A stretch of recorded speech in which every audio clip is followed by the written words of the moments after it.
It's good, but it's still Harry Potter with the serial number filed off.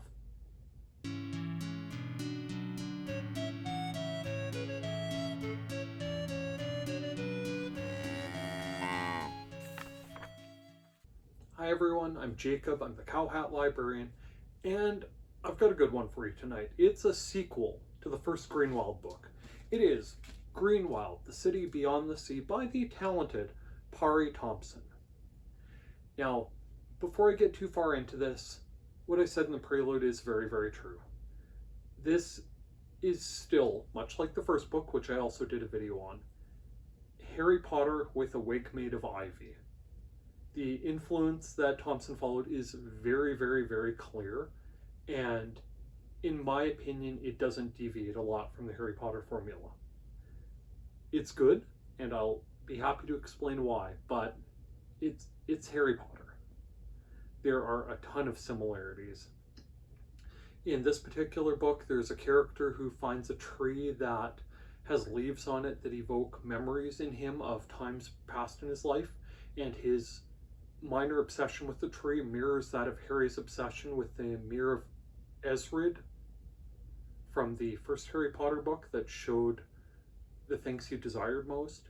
There's a part where another botanist, the name for the wizards who use green magic in this series, who's very, very talented by the book style botanist, who knows everything and is named the Prof, talks to our heroine Daisy, and when they're talking about their magic and about something dangerous coming up, the Prof says something to the extent of, well, it's not just stuff in the books, it's bravery and kindness and your raw potential and so on, and it is very reminiscent of Hermione's comment to Harry at the end of the first Harry Potter book about how she's strong in book magic and that sort of thing, but there's more to it. There's bravery and friendship and the like, and Harry is better equipped for this challenge.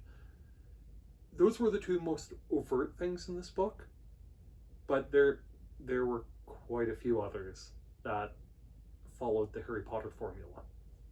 But still, it's good.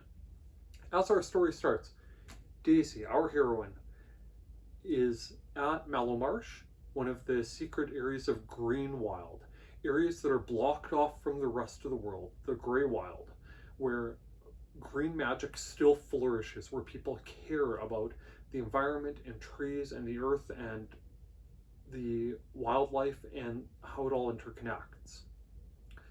They're still dealing with Grim Reapers, people who work in the Greywild and who are systemically destroying the Greenwild to make profit and achieve other means. At the end of the first book, they found out that Daisy's mom, who she feared was dead, is actually in the Amazon, seemingly captured by Grim Reapers. And the folks of Mellowmarsh, including their leader Artemis, who is Daisy's grandmother, are mounting a rescue expedition to find them. But then Daisy gets a note. Somehow, her mom slipped out a letter by means of an animal courier that said, "We need help, but don't bother coming unless you get help from Ifenwild." Now, Daisy's never heard of Ifenwild. When she talks to other people about it, she hears that it's mostly a myth and it doesn't really exist, and they're still going to head off on this expedition to the Amazon to help Daisy's mom and other captured botanists. And the kids can't come. Daisy's not supposed to come, the Prof's not supposed to come, none of their friends are supposed to come because it's too dangerous. Now, our heroine isn't going to let that sort of explanation stop her. So she and her friends stow away on the boat to the magical Moon Market, a sort of center point trading grounds, but also a place that connects different areas of the world with the Greenwild. And Artemis and her crew are going to use that area to travel closer to the Amazon. Well, in the course of things, they get separated from the main boat, but hear a couple people talk about Ifenwild, and Daisy and her friends stow away with them instead. And it turns out that they've stumbled onto a theater troupe that travels by sea and using places like the Moon Market to travel through, and they head to Ifenwild every year to perform there. They're one of the few groups allowed into this legendary city. And in the course of things, Daisy and her friends learn more about Ifenwild. It is part of a group of sort of sheltered enclaves that have separated from the world in the same way the Greenwild has. But they're more connected with the ocean. The folks living there have decided that closing themselves off from the world is the best way to safeguard their coral and marine life and blue magic, their source of power. And so they have no connection with the outside world, no connection with the Greenwild. And so it's up to Daisy and her friends to find out who's in charge of Ifenwild and convince them that the Greenwild needs their help to go to the Amazon and rescue the captured botanists and defeat the Grim Reapers. And the story goes from there. Now, interspersed with that is the story about a young boy named Max, who's around Daisy's age, who's captured for unknown reasons. And he has to escape his captors after a lifetime of being sick and receiving odd letters from his mother with flowers for him to eat that made him feel better. And eventually he does escape and winds up with Daisy and her crew. In the course of things, they learn that Max is the son of a woman in the first book who had to help the Grim Reapers to keep him alive, and who'd betrayed the Greenwild to save her son and died in the process. And so all of those things intertwine with Ifenwild itself.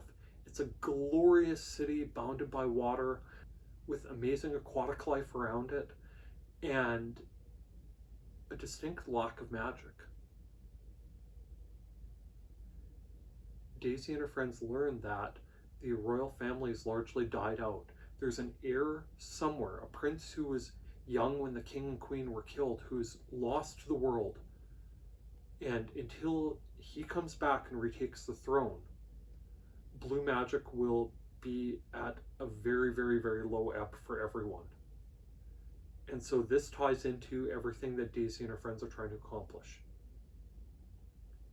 This was really, really good. It was a worthy sequel to Greenwild, and and I know I'm saying a lot of this, while it doesn't depart too far from the Harry Potter formula, Thomson did a great job writing it. The characters are wonderful.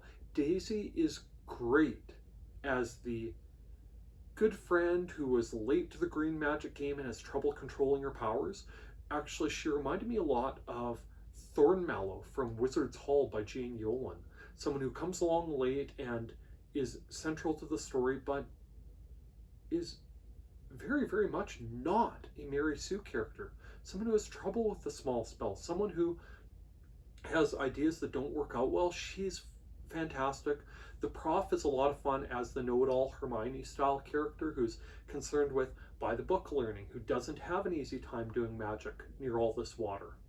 Indigo's ability to work with animals and speak with them and help them and understand them was really well done, even if he does come off a little bit as Hagrid Jr., albeit a fair bit smarter.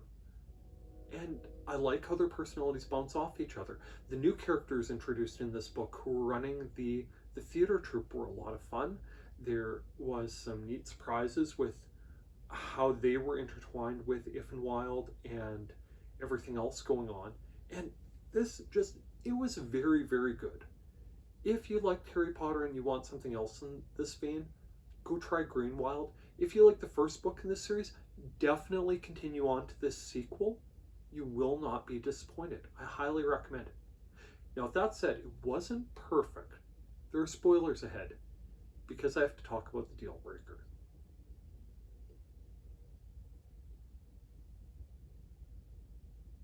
Now, beyond the Harry Potter inspiration for this, there were one or two things that just kind of rubbed me the wrong way here. First off, there's a point in the book where the characters go swimming underwater to retrieve bleached coral to prove that bad stuff is intruding into Ifenwild's oceans, and that the ruler of the city, the regent that's running it, has to do something and has to join up with Greenwild to help defeat the Grim Reapers.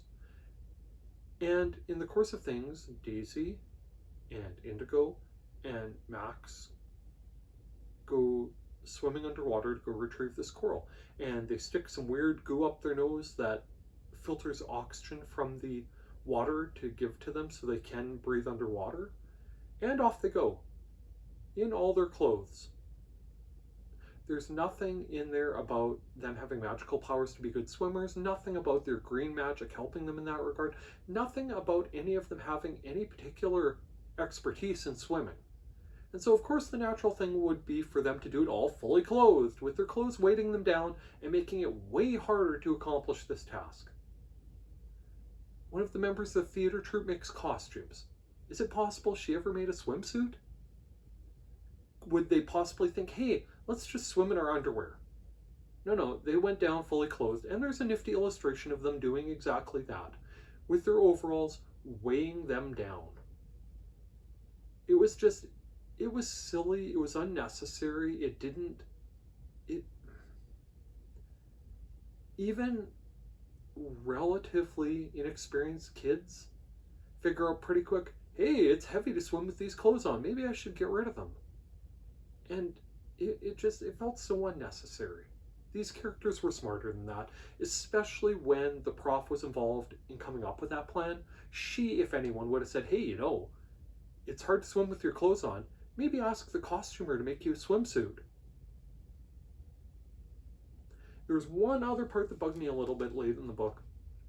Max is breaking into a tower, and they learn from someone they run into elsewhere whose family member is a housemaid at the tower who looked in through the keyhole and saw the regent retrieving something from a safe behind a painting. And they talk about Max heading in, and he's ready to put in the combination. And the chapter ends there. And the way it was written came across as if he'd learned the combination somewhere else before and was just going to plunk it in. And at that point, there was nothing in the way of hints to indicate that he'd received this anywhere. It took me right out of the book because I stopped and went back a dozen pages going, hey, wait, did someone tell him he got the combination?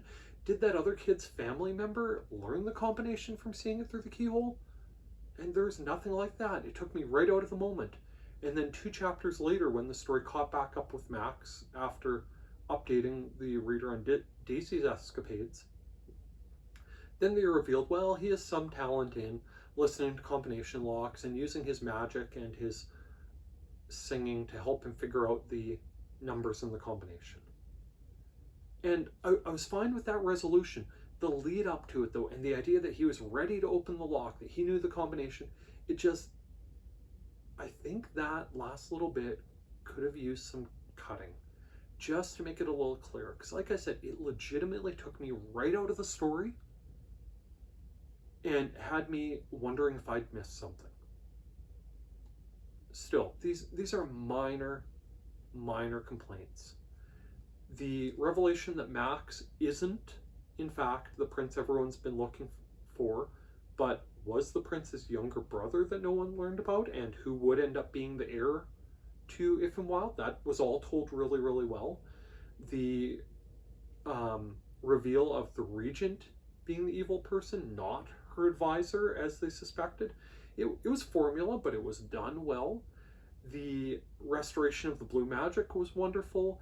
The bits and pieces with Indigo working with the Kelpies they found, a young injured seahorse, and that playing into the story later on was all done really well.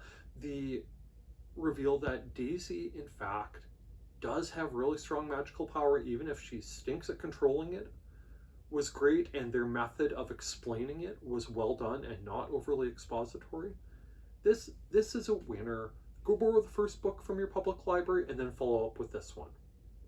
Well, and on that note, if you use and appreciate the services offered by your public library, why not take just 1 minute and tell the powers that be exactly that?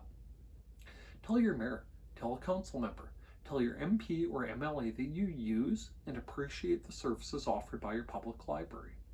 We're at a time where some public libraries are having trouble finding sustainable funding to continue improving the materials, programs, and services they offer. And a few good words in the right ears might make a world of difference. If, by some chance, you're a library staff member, don't forget, watching my videos counts as professional development time.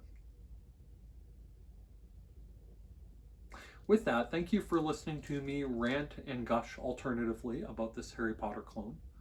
By all means, please like, please subscribe, and please check back and see what else I have to talk about from the CowHat Library. Thank you. Bye now.